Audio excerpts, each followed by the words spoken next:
मंडळी, एका बाजूला पाकिस्तानवरील संकटांची मालिका संपता संपेना झालीय. गंभीर आर्थिक मंदी, कर्जाचा डोंगर, राजकीय अस्थिरता, वाढती बेरोजगारी, देशांतर्गत हिंसा वाढत चालल्यानं तिथल्या नागरिकांचं जगणं कठीण झालंय. दुसऱ्या बाजूला या संकटांच्या चक्रव्यूहात अडकलेल्या पाकिस्तानला आणखी एक मोठा धक्का बसलाय. संयुक्त अरब अमिराती म्हणजेच UAEनं हजारो पाकिस्तानी नागरिकांची त्यांच्या देशातून हकालपट्टी केली आहे. मुख्य म्हणजे कोणतीही पूर्वसूचना न देता पाकिस्तानी नागरिकांना देशातून काढण्यात येतंय. न्यूयॉर्क टाइम्सने दिलेल्या वृत्तानुसार एप्रिलच्या मध्यापासून आतापर्यंत तब्बल 15,000 नागरिकांना देशातून काढण्यात आलंय. पाकिस्तानी नागरिकांवर अशी वेळ का आलीये? UAEनं पाकिस्तानी नागरिकांची थेट हकालपट्टी करण्याचा निर्णय का घेतला? हे नेमकं प्रकरण काय? सगळंच या व्हिडिओच्या माध्यमातून सविस्तर समजून घेऊयात. नमस्कार, मी रुपल आणि तुम्हाला तर माहितीये आपला विषयच भारी. मंडळी, हा व्हिडिओ सुरू करण्यापूर्वी 10वी आणि 12वीच्या विद्यार्थ्यांसाठी महत्त्वाची माहिती. तुम्हाला तुमच्या स्किलनुसार पुढे कशात करिअर करणं फायद्याचं ठरेल हे जाणून घ्यायचं असेल तर त्यासाठी विषयच भारी एक ऑनलाईन करिअर मार्गदर्शन कार्यशाळा घेणार आहे.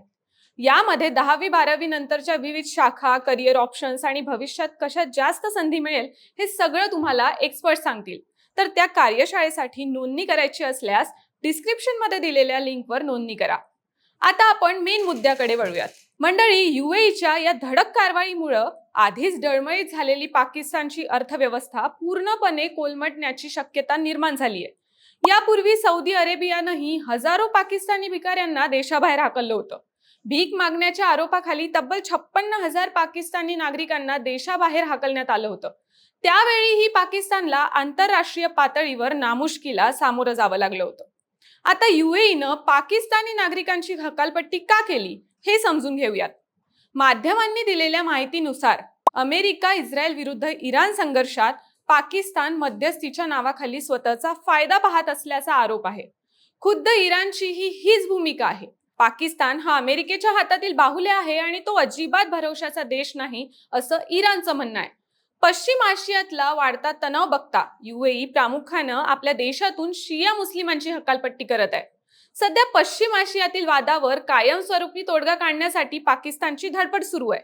अमेरिका आणि इराण यांच्यात वाटाघाटीच्या बैठका आयोजित करण्यातही पाकिस्तानची भूमिका महत्त्वाची ठरत आहे. असं असलं तरी इराणच्या हल्ल्यांचा उघडपणे निषेध करणं पाकिस्ताननं टाळल्यानं UAE प्रशासन नाराज असल्याचं बोललं जात आहे.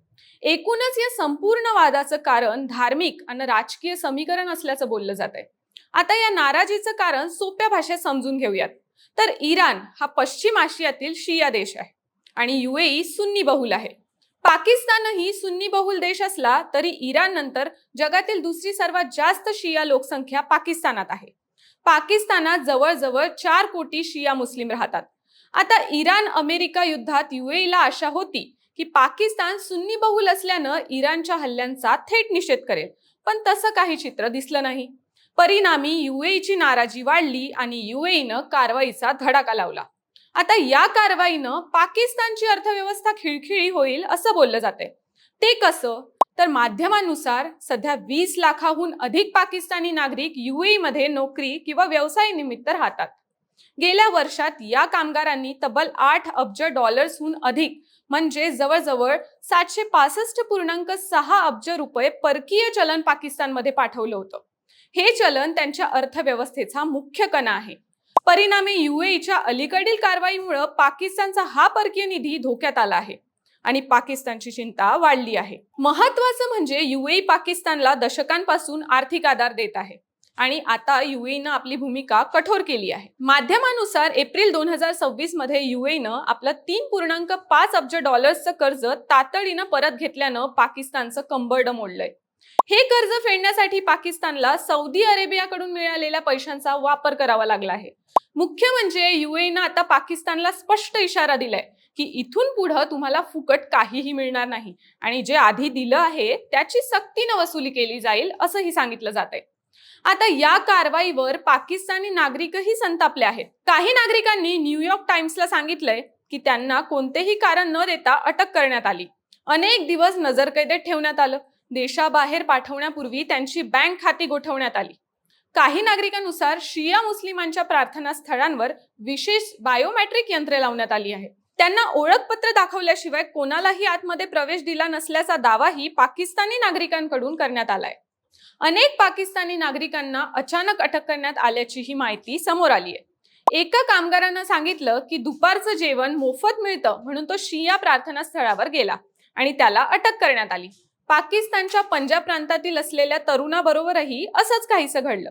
कैसर नावाचा एक व्यक्ती कामानिमित्त दुबईत स्थायिक झाला होता. मॉलमध्ये काम करत असताना सुरक्षा रक्षकांनी त्याला ताब्यात घेतलं, नजरकैदेत ठेवलं आणि देशाबाहेर हाकलून दिलं. या नागरिकांना चक्क बेड्या घालून पाकिस्तानात पाठवल्याचं माध्यमांमध्ये सांगण्यात आलंय. मजलिस वहादते मुस्लिमीन या संघटनेच्या आकडेवारीनुसार 7,500 नागरिकांना दुबईतून हाकलून देण्यात आलं होतं. पण ही आकडेवारी या संख्येहूनही कित्येक पटीनं जास्त असल्याचं सांगितलं जातंय. परिणामी पश्चिम आशियात सुरू असलेल्या संघर्षाची किंमत या नागरिकांना चुकवावी लागत असल्याचं चित्र आहे. इराणला आर्थिक मदत करत असल्याचा आरोप करत या नागरिकांना बेड्या घालून पाकिस्तानात परत पाठवलं जात असल्याचं समोर आलंय. पाकिस्तानमधील कुर्रम जिल्ह्यातील अनेक नागरिक कामानिमित्त दुबईला स्थायिक झाले होते. हा भाग प्रामुख्यानं शिया बहुल भाग मानला जातो आणि युद्ध सुरू झाल्यापासून याच भागातील बहुतांश लोकांची युएई मधून हकालपट्टी करण्यात आल्याचे जागतिक माध्यमांनी सांगितले.